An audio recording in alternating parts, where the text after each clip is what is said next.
Hello friends, Freddie Cardona here. Welcome back to another Driving and the News documenting history. We're here on Broadway in Paterson, New Jersey, right by the corner of Madison Avenue. We're about to listen to the news. I wanted to thank the folks that have watched and have viewed, and I ask that you subscribe if you want to be part of this historical channel. The purpose of this channel is to document history for future generations. And I'm really excited because I see that the videos do get a few views. We're hoping to grow this community, let more people know that there is a channel that's documenting local history. And what I'm going to do is I'm going to put my navigator on here to go to work, and we're going to show you. We're going to start the video here in a moment. In fact, let's start it right now. Taken to the hospital where he was treated for bleeding to his left eye. The Prospect Park Zoo is back up and running. Good news. Zoo had to shut down after a heavy storm last fall. They're back in action just in time for Memorial Day. The storm damage at the Prospect Park Zoo was no joke. We lost the campus electrical infrastructure and the heating infrastructure for the entire zoo. Craig Piper with the Wildlife Conservation Society, which runs the zoo, says that part of Brooklyn didn't have much stormwater sewer capacity. So when you have rainstorms before a significant rain event, the system's already pretty full, and it just couldn't handle those 7+ inches that we got that one day in September. The zoo was closed for 8 months. They've rebuilt the electrical system so the zoo can open for Memorial Day weekend, but recovery work continues. Mac Rosenberg, 1010 wins on 92.3 FM. Operation Padlock is doing exactly what it set out to do, get rid of illegal pot shops in the city. Officials say 75 unlicensed smoke shops have been shut down during the first week of the crackdown. The mayor's office says the operation has issued nearly $6 million in penalties and nearly 4,000 violations. Here's Mayor Adams. They have become a magnet for violence and a magnet for targeting our children with bad practices. Right now, there are approximately 2,900 illegal smoke shops in the city. The mayor says they are just getting started. To the war now in the Middle East. The U.S. is reportedly sending more weapons and ammunition to Israel. More than $1 billion worth, including tank ammunition, tactical vehicles, and mortar rounds.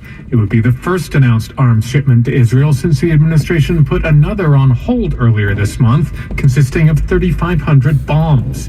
That was paused to keep Israel from using them in its growing offensive in the crowded southern Gaza city of Rafah. The White House has come under criticism from both sides of the political spectrum over its military support for Israel's war against Hamas. Some Democrats have pushed President Biden to limit transfers of offensive weapons to pressure Israel to do more to protect Palestinian civilians. Many Republicans condemn any lessening of military backing to Israel. Ben Thomas, Washington. Well, this one sounds like something straight out of a movie. A class trip for a group of teenagers in L.A. ended up with a trip to the hospital.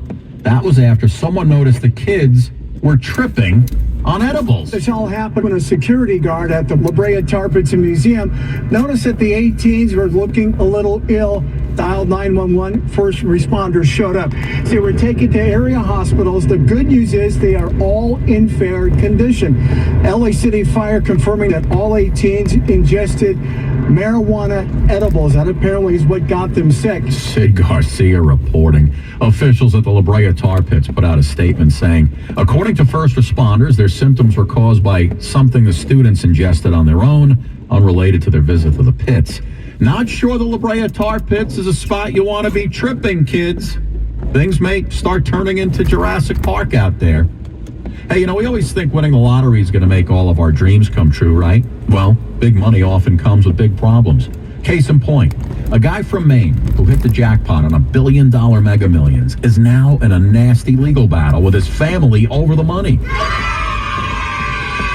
You would think that would be the reaction to winning a jackpot of more than $1 billion and taking home over $500 million after taxes. But the Maine man who won last January is likely thinking, Don't Not only has the man known as John Doe been in a legal battle with his daughter's mom over her alleged violation of a non-disclosure agreement and telling his family about the money before his kid's 18th birthday in 2032, now his dad has filed a court declaration claiming his son, Doe, has bailed on promises to help the family, including $1 million trust fund and future medical expenses, saying Doe himself told his relatives about the big win. That's correspondent Allison Keys. The $1.35 billion jackpot is the fourth largest lottery payout in U.S. history.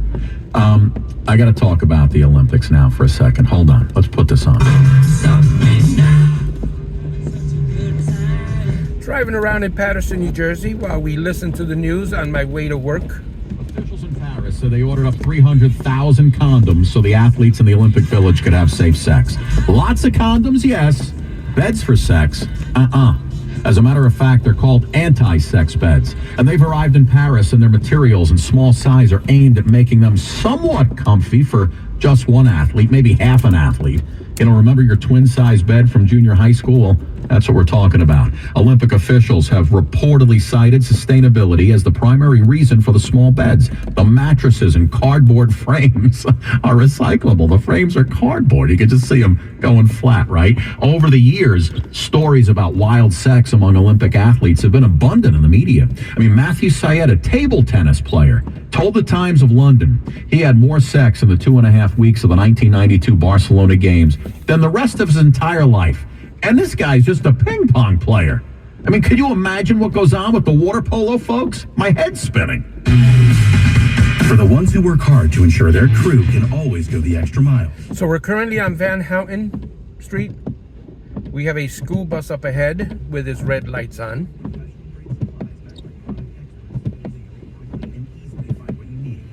Plus, you can count on access to a committed team ready to go the extra mile for you.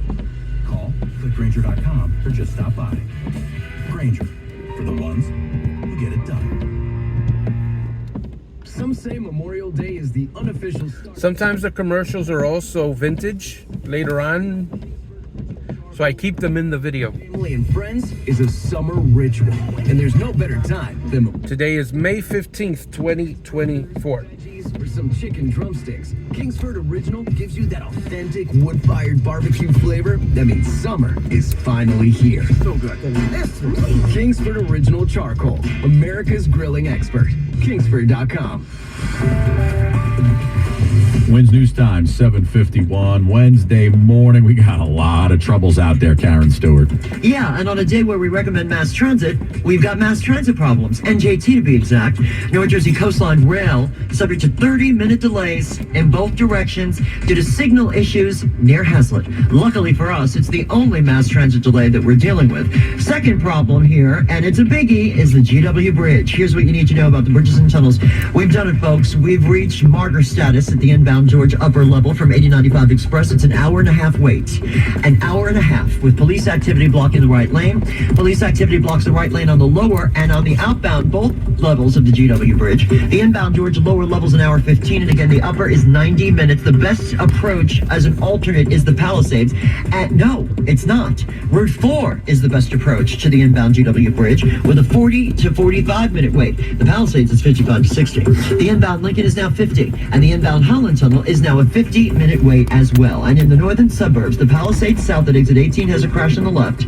The northbound New York State Thruway at 16 has an accident on the right. Also an accident in the right lane on the northbound New England Thruway at exit 16. You can try the Hutch or you can try Boston Road instead of those problems there. Traffic is sponsored by the farmers, Stu Leonard's Farm Fresh Foods. This week it's Stu Leonard's Farm Fresh Foods, direct from the Midwest. Our mighty porterhouse steak, $9.99 a pound. When you use the Stu Leonard's app, that's a total savings of $6 a pound. Plus Stu's naked boneless chicken breasts, only $3.99 a pound. Save $1 with the app. From the Farmers Dog Traffic Center, fresh human grade dog food delivered right to your door. I'm Karen Stewart, 1010 Wins on 92.3 FM. Okay, making sure I don't put any commercial music.